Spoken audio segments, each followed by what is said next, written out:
Welcome to The Explainer. Okay, let's start with a wild idea. What if peace wasn't just a passive feeling, but an active power you could actually use? Today, we're diving into a teaching from Apostle David Law that completely reframes this everyday concept. So the sermon kicks off with this really tragic story, and it's meant to get you thinking. If all the money and success in the world can't guarantee peace, then what can? It immediately makes you question if what we're all chasing is the right thing. All right, so what's the actual problem this teaching is trying to solve? Well, it's this idea that what the world typically calls peace is, well, just not cutting it. And this is where the core argument comes in, that there are actually two totally different kinds of peace. One is the kind you can get through worldly things, but the other, according to the sermon, comes from a completely different source and plays by a whole different set of rules. Okay, so if there's this other kind of peace, what is it? Well, the sermon really gets into the nitty-gritty by showing you what it isn't, comparing it to the peace we all think we know. And wow, when you put them side by side, the difference is huge. Worldly peace? It's totally dependent on your circumstances being good. It's fragile. But God's peace? That's presented as something totally different. A constant, supernatural gift that doesn't care what's going on around you. And this is the big twist on the whole idea of peace. The sermon brings up the story of Jesus sleeping on a boat during a massive storm to make its point. So peace isn't just about things being quiet, it's about you being quiet on the inside, even when everything outside is going crazy. It's an active power. Okay, so understanding the what is one thing, right? But the sermon doesn't just leave you there. It moves right into the how, like a literal, practical, step-by-step guide to get this peace for yourself. And it lays it all out, breaking down a passage from the Bible into this really clear formula. You start by deciding not to be anxious, then you pray, but then comes step 3, and this is the one they say is the game changer. You have to do it with thanksgiving. Right, so it all hinges on thanksgiving. But hold on, what does that even mean? How are you supposed to be thankful when you're smack in the middle of a problem and you haven't seen any solution yet?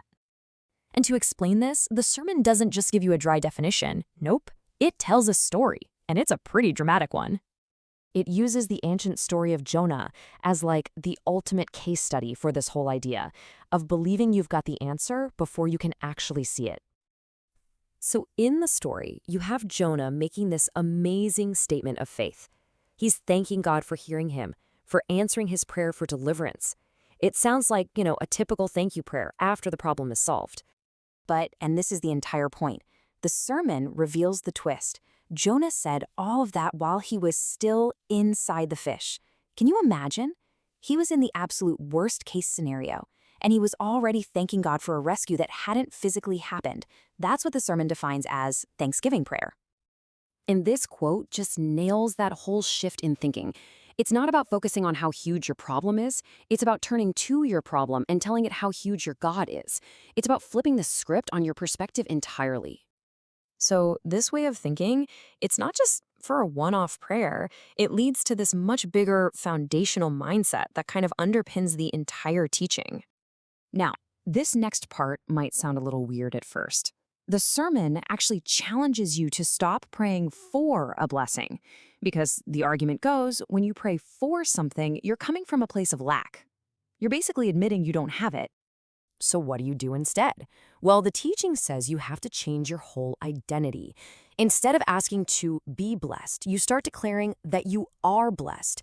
You're not asking for victory. You're declaring you are victorious. You see the difference? It changes prayer from a request into an affirmation. The sermon uses a great analogy for this. It's like you're handed a brand new top-of-the-line smartphone. It has all this incredible power, right? But it's just a piece of glass and metal until you activate it. In the same way, this teaching says blessings and victory are already yours. Faith is just you activating them. And this is all backed up by this one key verse that's held up as the main instruction. And you have to pay close attention to the grammar here. It's super important. It says, believe that you have received them. Past tense. Not that you will receive them, but that you already have. So what does that mean? It means the deal is done. The transaction is complete the moment you pray. The receiving doesn't happen when you see the results down the line. It happens the second you believe. They're simultaneous. So, when you boil it all down, this whole idea is a massive challenge to how we normally think, right? Our world runs on seeing is believing. But this teaching just flips that completely on its head. It says believing is the act of receiving. It's a pretty radical idea to wrestle with, isn't it?